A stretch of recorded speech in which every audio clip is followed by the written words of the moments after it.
وإذا قرئ القرآن فاستمعوا له وأنصتوا لعلكم ترحمون. Адеп башаты дини уюму тарабынан даярдалды. Окуган Абдул Малик Каары. 15-чи пара.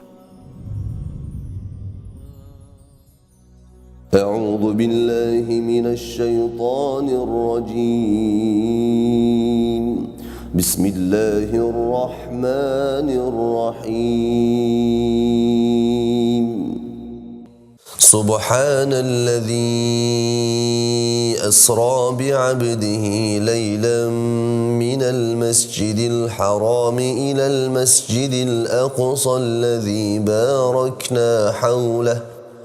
باركنا حوله لنريه من آياتنا إنه هو السميع البصير. وآتينا موسى الكتاب وجعلناه هدى لبني إسرائيل ألا تتخذوا من دوني وكيلا ذرية من حملنا مع نوح إنه كان عبدا شكورا. وقضينا إلى بني إسرائيل في الكتاب لتفسدن في الأرض مرتين ولتعلن علوا كبيرا. فإذا جاء وعد أولاهما بعثنا عليكم عبادا لنا أولي بأس شديد فجاسوا خلال الديار وكان وعدا مفعولا. ثم رددنا لكم الكرة عليهم وأمددناكم بأموال وبنين وجعلناكم أكثر نفيرا. إن أحسنتم أحسنتم لأنفسكم وإن أسأتم فلها. فإذا جاء وعد الآخرة ليسوءوا وجوهكم وليدخلوا المسجد كما دخلوه أول مرة وليتبروا ما علوا تتبيرا. عسى ربكم أن يرحمكم وإن عدتم عدنا وجعلنا جهنم للكافرين حصيرا. إن هذا القرآن يهدي للتي هي أقوم ويبشر المؤمنين الذين يعملون الصالحات أن لهم أجرا كبيرا وأن الذين لا يؤمنون بالآخرة أعتدنا لهم عذابا أليما. ويدعو الإنسان بالشر دعاءه بالخير وكان الإنسان عجولا. وجعلنا الليل والنهار آيتين فمحونا آية الليل وجعلنا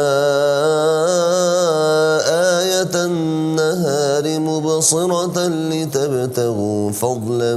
من ربكم ولتعلموا عدد السنين والحساب وكل شيء فصلناه تفصيلا. وكل إنسان ألزمناه طائره في عنقه ونخرج له يوم القيامة كتابا يلقاه منشورا اقرأ كتابك كفى بنفسك اليوم عليك حسيبا من اهتدى فإنما يهتدي لنفسه ومن ضل فإنما يضل عليها ولا تزر وازرة وزر أخرى وما كنا معذبين حتى نبعث رسولا وإذا أردنا أن نهلك قرية أمرنا متر فيها ففسقوا فيها فحق عليها القول فدمرناها تدميرا وكم أهلكنا من القرون من بعد نوح وكفى بربك بذنوب عباده خبيرا بصيرا من كان يريد العاجلة عجلنا له فيها ما نشاء لمن نريد ثم جعلنا له جهنم يصلاها مذموما مدحورا ومن أراد الآخرة وسعى لها سعيها وهو مؤمن فأولئك كان سعيهم مشكورا كلا نمد هؤلاء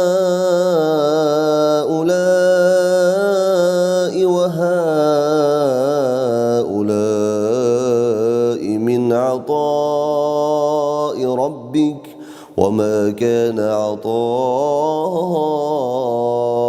ربك محظورا انظر كيف فضلنا بعضهم على بعض وللآخرة أكبر درجات وأكبر تفضيلا لا تجعل مع الله إلها آخر فتقعد مذموما مخذولا وقضى ربك ألا تعبدوا إلا إياه وبالوالدين إحسانا إما يبلغن عندك الكبر أحدهما أو كلاهما فلا تقل لهما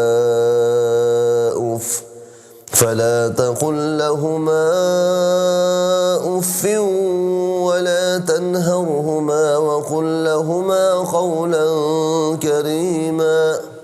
واخفض لهما جناح الذل من الرحمة وقل رب ارحمهما كما ربياني صغيرا ربكم أعلم بما في نفوسكم إن تكونوا صالحين فإنه كان للأوابين غفورا وآت ذا القربى حقه والمسكين وابن السبيل ولا تبذر تبذيرا إن المبذرين كانوا إخوان الشياطين وكان الشيطان لربه كفورا وإما تعرضن عنهم ابتغاء رحمة من ربك ترجوها فقل لهما قولا ميسورا ولا تجعل يدك مغلولة إلى عنقك ولا تبسطها كل البسط فتقعد ملوما محصورا إن ربك يبسط الرزق لمن يشاء ويقدر إنه كان بعباده خبيرا بصيرا ولا تقتلوا أولادكم خشية إملاق نحن نرزقهم وإياكم إن قتلهم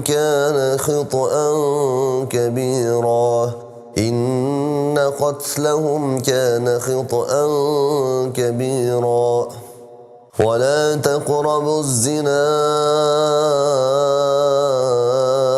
إنه كان فاحشة وساء سبيلا ولا تقتلوا النفس التي حرم الله إلا بالحق ومن قتل مظلوما فقد جعلنا لوليه سلطانا فلا يسرف في القتل إنه كان منصورا ولا تقربوا مال اليتيم إلا بالتي هي أحسن حتى يبلغ أشده وأوفوا بالعهد إن العهد كان مسؤولا وأوفوا الكيل إذا كلتم وزنوا بالقسطاس المستقيم ذلك خير وأحسن تأويلا ولا تقف ما ليس لك به علم إن السمع والبصر والفؤاد كل أولئك كان عنه مسؤولا ولا تمش في الأرض مرحا إنك لن تخرق الأرض ولن تبلغ الجبال طولا كل ذلك كان سيئه عند ربك مكروها ذلك مما أوحى إليك ربك من الحكمة ولا تجعل مع الله إلها آخر فتلقى في جهنم ملوما مدحورا أفأصفاكم ربكم بالبنين واتخذ من الملائكة إناثا إنكم لتقولون قولا عظيما ولقد صرفنا في هذا القرآن ليذكروا وما يزيدهم إلا نفورا قل لو كان معه آلهة كما يقولون إذا لابتغوا إلى ذي العرش سبيلا سبحانه وتعالى عما يقولون علوا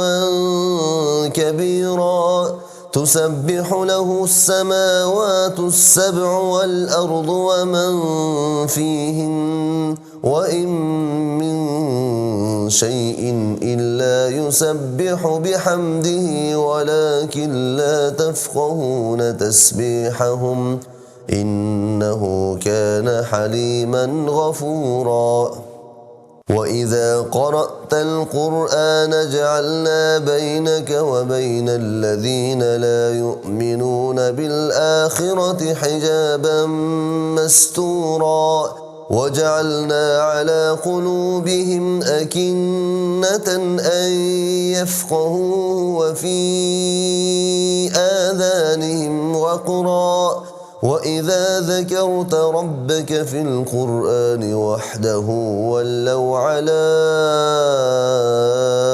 أدبارهم نفورا نحن أعلم بما يستمعون به إذ يستمعون إليك وإذ هم نجوى إذ يقول الظالمون إن تتبعون إلا رجلا مسحورا انظر كيف فضربوا لك الأمثال فضلوا فلا يستطيعون سبيلا وقالوا أإذا كنا عظاما ورفاتا أإنا لمبعوثون خلقا جديدا قل كونوا حجارة أو حديدا أو خلقا مما يكبر في صدوركم فسيقولون من يعيدنا قل الذي فطركم أول مرة فسينغضون إليك رؤوسهم ويقولون متاه قل عسى أن يكون قريبا يوم يدعوكم فتستجيبون بحمده وتظنون إن لبثتم إلا قليلا وقل لعبادي يقولوا التي هي أحسن إن الشيطان ينزغ بينهم إن الشيطان كان للإنسان عدوا مبينا ربكم أعلم بكم إن يشأ يرحمكم أو إن يشأ يعذبكم وما أرسلناك عليهم وكيلا وربك أعلم بمن في السماوات والأرض ولقد فضلنا بعض النبيين على بعض وآتينا داود زبورا قل ادعوا الذين زعمتم من دونه فلا يملكون كشف الضر عنكم ولا تحويلا أولئك الذين يدعون يبتغون إلى ربهم الوسيلة أيهم أقرب ويرجون رحمته ويخافون عذابه إن عذاب ربك كان محذورا وإن من قرية إلا نحن مهلكوها قبل يوم القيامة أو معذبوها عذابا شديدا كان ذلك في الكتاب مسطورا وما منعنا أن نرسل بالآيات إلا أن كذب بها الأولون وآتينا ثمود الناقة مبصرة فظلموا بها وما نرسل بالآيات إلا تخويفا وإذ قلنا لك إن ربك أحاط بالناس وما جعلنا الرؤيا التي أريناك إلا فتنة للناس والشجرة الملعونة في القرآن ونخوفهم فما يزيدهم إلا طغيانا كبيرا وإذ قلنا للملائكة اسجدوا لآدم فسجدوا إلا إبليس قال أسجد لمن خلقت طينا قال أرأيتك هذا الذي كرمت علي لئن أخرتني إلى يوم القيامة لأحتنكن ذريته إلا قليلا قال اذهب فمن تبعك منهم فإن جهنم جزاؤكم جزاء موفورا واستفزز من استطعت منهم بصوتك وأجلب عليهم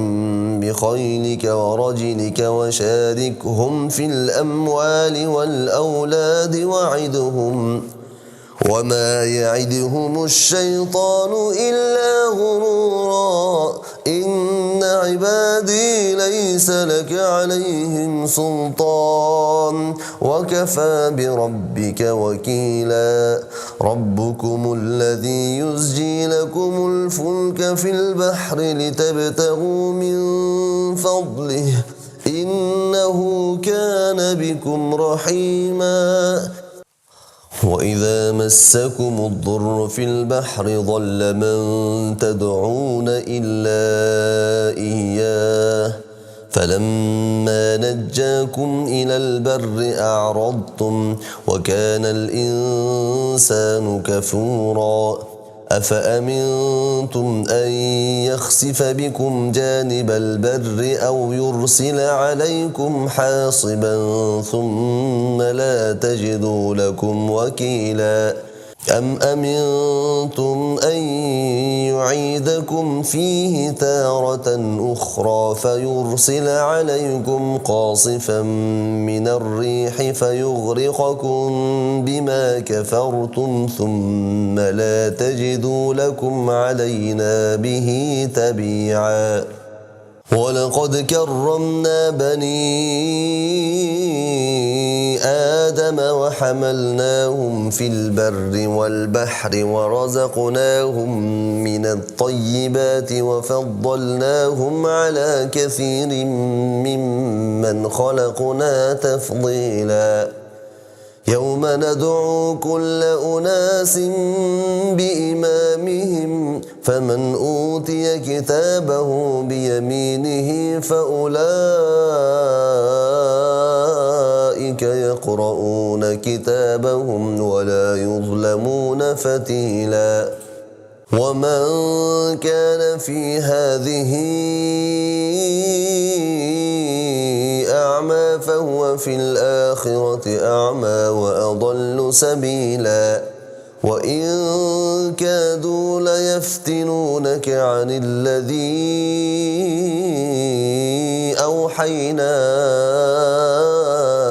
إليك لتفتري علينا غيره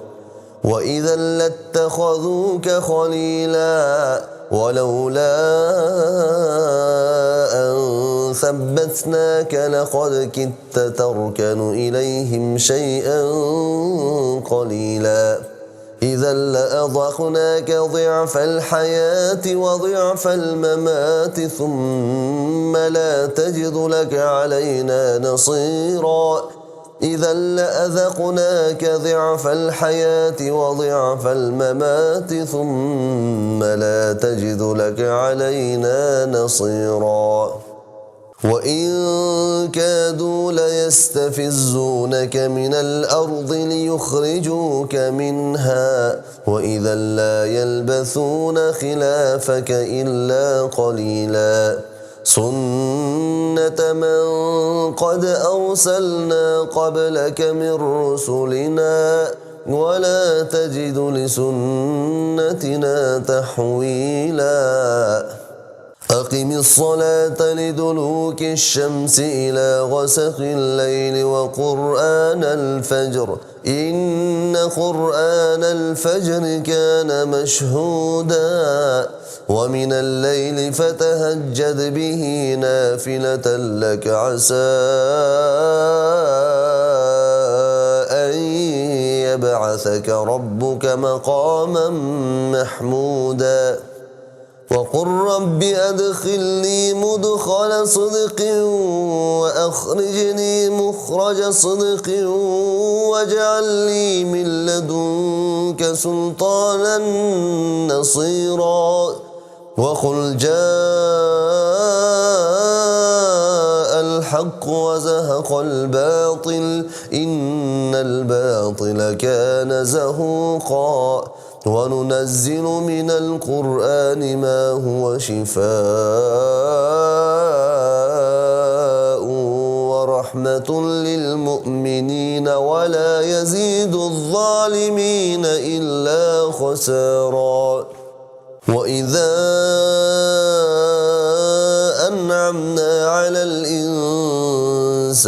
أعرض ونأى بجانبه وإذا مسه الشر كان يئوسا قل كل يعمل على شاكلته فربكم أعلم بمن هو أهدى سبيلا ويسألونك عن الروح قل الروح من أمر ربي وما أوتيتم من العلم إلا قليلا ولئن شئنا لنذهبن بالذي أوحينا إليك ثم لا تجد لك به علينا وكيلا إلا رحمة من ربك إن فضله كان عليك كبيرا قل لئن اجتمعت الإنس والجن على أن يأتوا بمثل هذا القرآن لا يأتون بمثله ولو كان بعضهم لبعض ظهيرا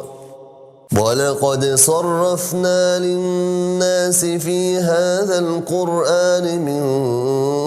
كل مثل فأبى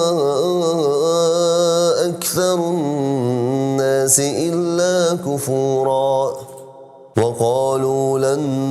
نؤمن لك حتى تفجر لنا من الأرض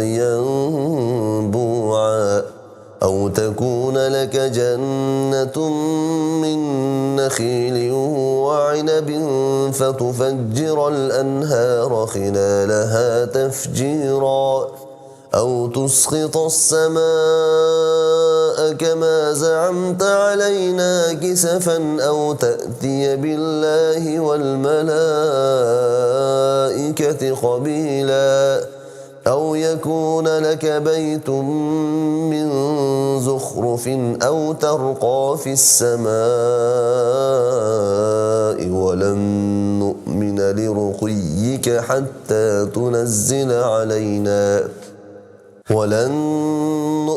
لرقيك حتى تنزل علينا كتابا نقرأه قل سبحان ربي هل كنت إلا بشرا رسولا وما منع الناس أن يؤمنوا إذ جاءهم الهدى إلا أن قالوا أبعث الله بشرا رسولا قل لو كان في الأرض ملائكة يمشون مطمئنين لنزلنا عليهم من السماء ملكا رسولا قل كفى بالله شهيدا بيني وبينكم إنه كان بعباده خبيرا بصيرا ومن يهد الله فهو المهتد ومن يضلل فلن تجد لهم أولياء من دونه ونحشرهم يوم القيامة على وجوههم عميا وبكما وصما مأواهم جهنم كلما خبت زدناهم سعيرا ذلك جزاؤهم بأنهم كفروا بآياتنا وقالوا أإذا كنا عظاما ورفاتا أئنا لمبعوثون خلقا جديدا أولم يروا أن الله الذي خلق السماوات والأرض قادر على يخلق مثلهم وجعل لهم أجلا لا ريب فيه فأبى الظالمون إلا كفورا قل لو أنتم تملكون خزائن رحمة ربي إذا لأمسكتم خشية الإنفاق وكان الإنسان قتورا ولقد آتينا موسى 9 آيات بينات فاسأل بني إسرائيل إذ جاءهم فقال له فرعون إني لأظنك يا موسى مسحورا قال لقد علمت ما أنزل هؤلاء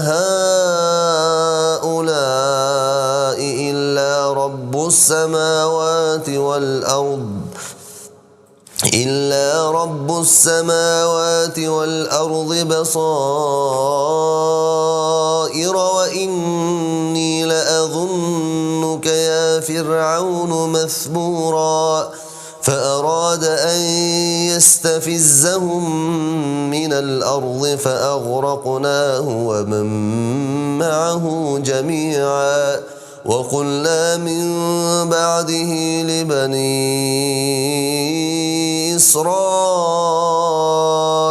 اسكنوا الأرض فإذا جاء وعد الآخرة جئنا بكم لفيفا وبالحق أنزلناه وبالحق نزل وما أرسلناك إلا مبشرا ونذيرا وقرآنا فرقناه لتقرأه على الناس على مكث ونزلناه تنزيلا قل آمنوا به أو لا تؤمنوا إن الذين أوتوا العلم من قبله إذا يتلى عليهم يخرون للأذقان سجدا ويقولون سبحان ربنا إن كان وعد ربنا لمفعولا ويخرون للأذقان يبكون ويزيدهم خشوعا قل ادعوا الله أو ادعوا الرحمن أيما تدعوا فله الأسماء الحسنى ولا تجهر بصلاتك ولا تخافت بها وابتغ بين ذلك سبيلا وقل الحمد لله الذي لم يتخذ ولدا ولم يكن له شريك في الملك ولم يكن له ولي من الذل وكبره تكبيرا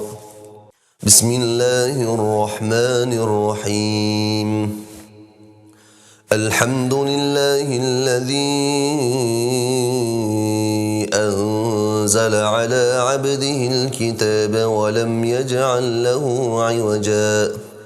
قيما لينذر بأسا شديدا من لدنه ويبشر المؤمنين الذين يعملون الصالحات أن لهم أجرا حسنا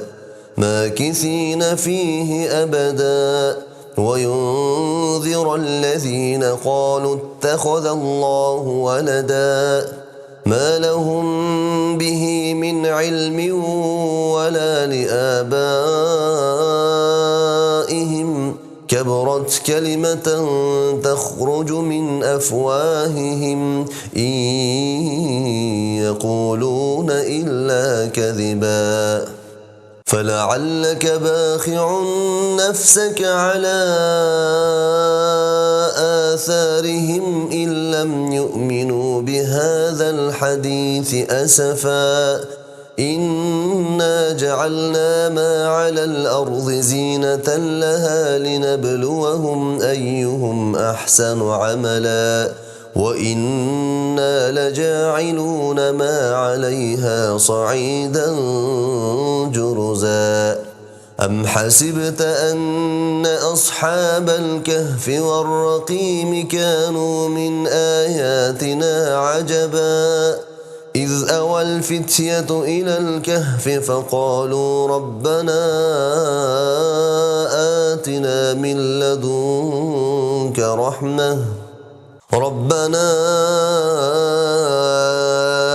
آتنا من لدنك رحمة وهيئ لنا من أمرنا رشدا فضربنا على آذانهم في الكهف سنين عددا ثم بعثناهم لنعلم أي الحزبين أحصى لما لبثوا أمدا نحن نقص عليك نبأهم بالحق إنهم فتية آمنوا بربهم وزدناهم هدى وربطنا على قلوبهم إذ قاموا فقالوا ربنا رب السماوات والأرض لن ندعو من دونه إلها لقد قلنا إذا شططا هؤلاء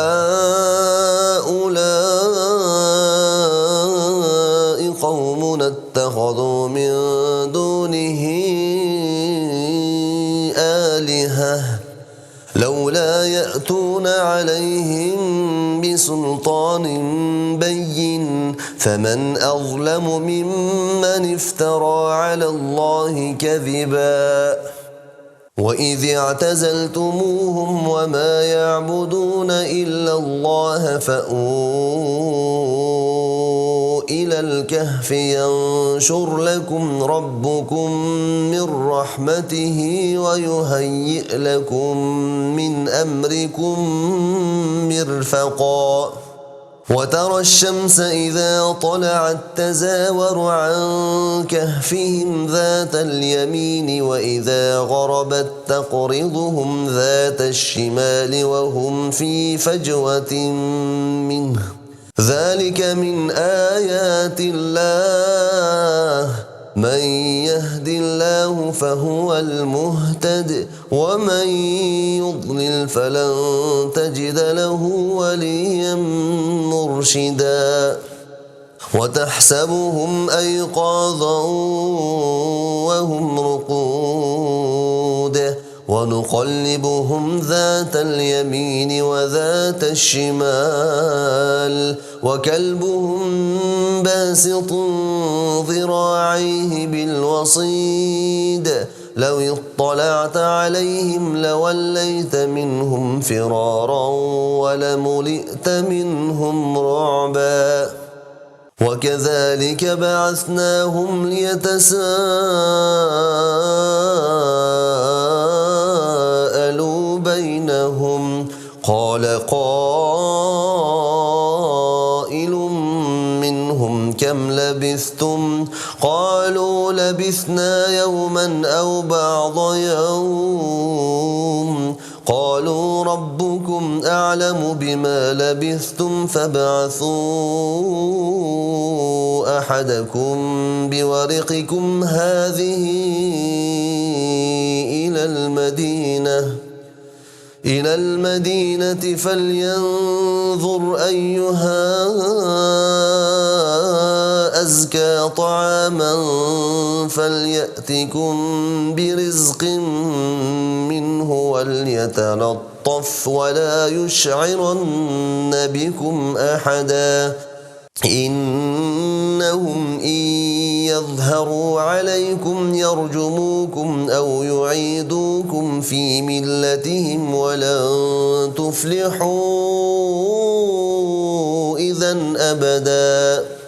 وكذلك أعثرنا عليهم ليعلموا أن وعد الله حق وأن الساعة لا ريب فيها إذ يتنازعون بينهم أمرهم فقالوا ابنوا عليهم بنيانا ربهم أعلم بهم قال الذين غلبوا على أمرهم لنتخذن عليهم مسجدا سيقولون ثلاثة رابعهم كلبهم ويقولون خمسة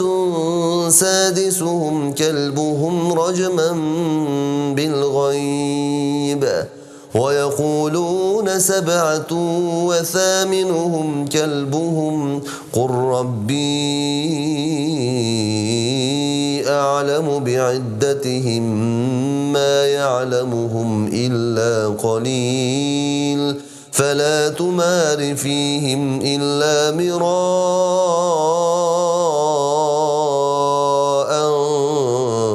ظاهرا ولا تستفت فيهم منهم أحدا ولا تقولن لشيء إني فاعل ذلك غدا إلا أن يشاء الله واذكر ربك إذا نسيت وقل عسى أن يهديني ربي لأقرب من هذا رشدا ولبثوا في كهفهم 300 سنين وازدادوا 9 قل الله أعلم بما لبثوا له غيب السماوات والأرض أبصر به وأسمع ما لهم من دونه من ولي ولا يشرك في حكمه أحدا واتل ما أوحي إليك من كتاب ربك لا مبدل لكلماته ولن تجد من دونه ملتحدا واصبر نفسك مع الذين يدعون ربهم بالغداة والعشي يريدون وجهه ولا تعد عيناك عنهم تريد زينة الحياة الدنيا ولا تطع من أغفلنا قلبه عن ذكرنا واتبع هواه وكان أمره فرطا وقل الحق من ربكم فمن شاء فليؤمن ومن شاء فليكفر إنا أعتدنا للظالمين نارا أحاط بهم سرادقها وإن يستغيثوا يغاثوا بماء كالمهل يشوي الوجوه بئس الشراب وساءت مرتفقا إن الذين آمنوا وعملوا الصالحات إنا لا نضيع أجر من أحسن عملا أولئك لهم جنات عدن تجري من تحتهم الأنهار يحلون فيها من أساور من ذهب ويلبسون ثيابا خضرا من سندس واستبرق متكئين فيها على الأرائك نعم الثواب وحسنت مرتفقا واضرب لهم مثل الرجلين جعلنا لأحدهما جنتين من أعناب وحففناهما بنخل وجعلنا بينهما زرعا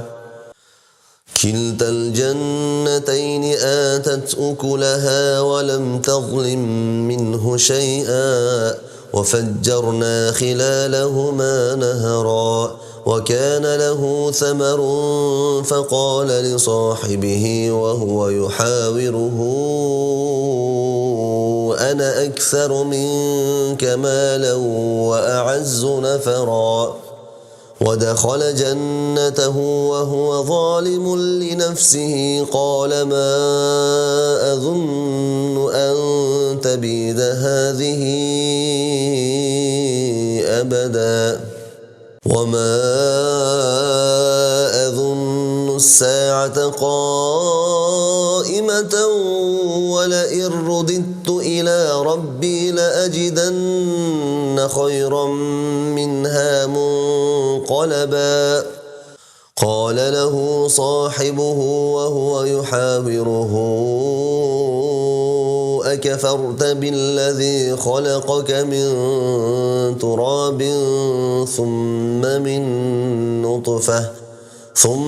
من نطفة ثم سواك رجلا لكن هو الله ربي ولا أشرك بربي أحدا ولولا إذ دخلت جنتك قلت ما شاء الله لا قوة إلا بالله ولولا إذ دخلت جنتك قلت ما شاء الله لا قوة إلا بالله إن ترني أنا أقل منك مالا وولدا فعسى ربي أن يؤتيني خيرا من جنتك ويرسل عليها حسبانا من السماء فتصبح صعيدا زلقا أو يصبح ماؤها غورا فلن تستطيع له طلبا وأحيط بثمره فأصبح يقلب كفيه على ما أنفق فيها وهي خاوية على عروشها ويقول يا ليتني لم أشرك بربي أحدا ولم تكن له فئة ينصرونه من دون الله وما كان منتصرا هنالك الولاية لله الحق هو خير ثوابا وخير عقبا واضرب لهم مثل الحياة الدنيا كماء إن أنزلناه من السماء فاختلط به نبات الأرض فأصبح حشيما تذروه الرياح وكان الله على كل شيء مقتدرا المال والبنون زينة الحياة الدنيا والباقيات الصالحات خير عند ربك ثوابا وخير أملا ويوم نسير الجبال وترى الأرض بارزة وحشرناهم فلم نغادر منهم أحدا وعرضوا على ربك صفا لقد جئتمونا كما خلقناكم أول مرة بل زعمتم أن لن نجعل لكم موعدا ووضع الكتاب فترى المجرمين مشفقين مما فيه ويقولون يا ويلتنا ما لهذا الكتاب لا يغادر صغيرة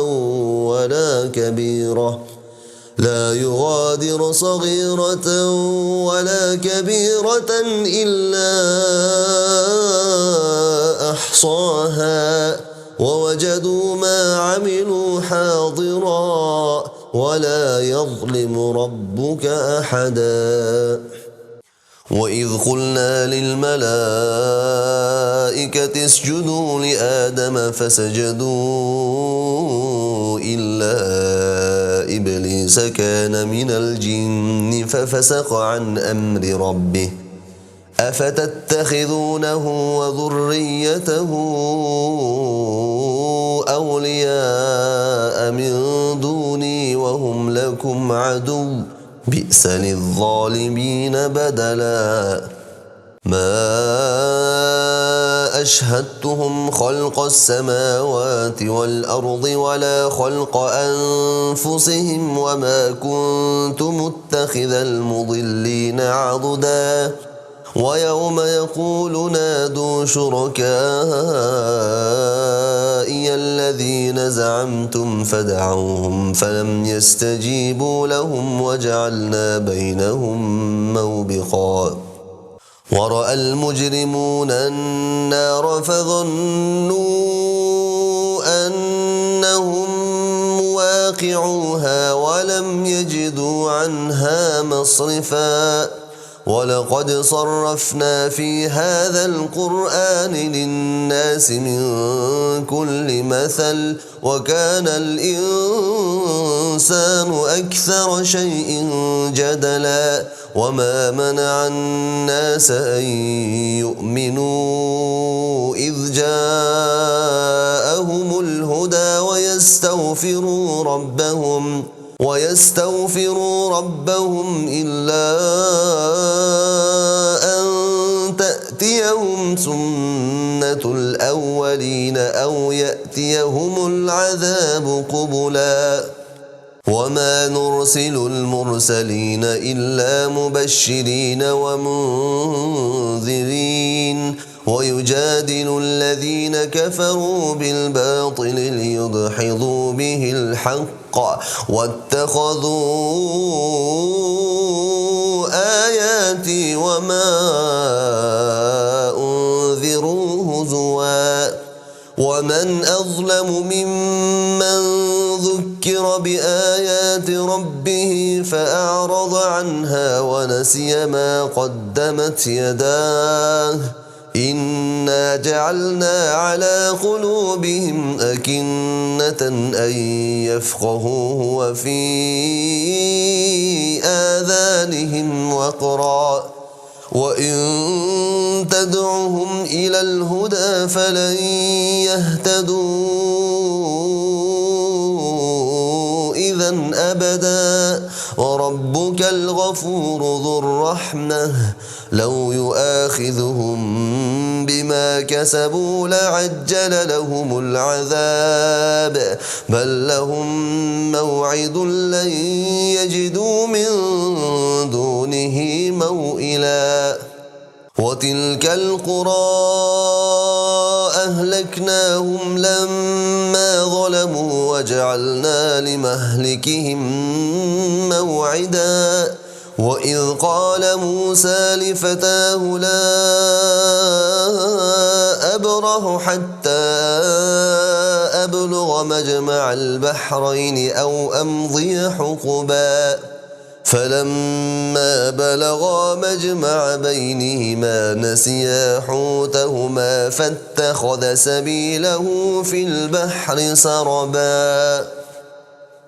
فلما جاوزا قال لفتاه آتنا غداءنا لقد لقينا من سفرنا هذا نصبا. قال أرأيت إذ أوينا إلى الصخرة فإني نسيت الحوت وما أنسانيه إلا الشيطان أن أذكره واتخذ سبيله في البحر عجبا قال ذلك ما كنا نبغ فارتدا على آثارهما قصصا فوجدا عبدا من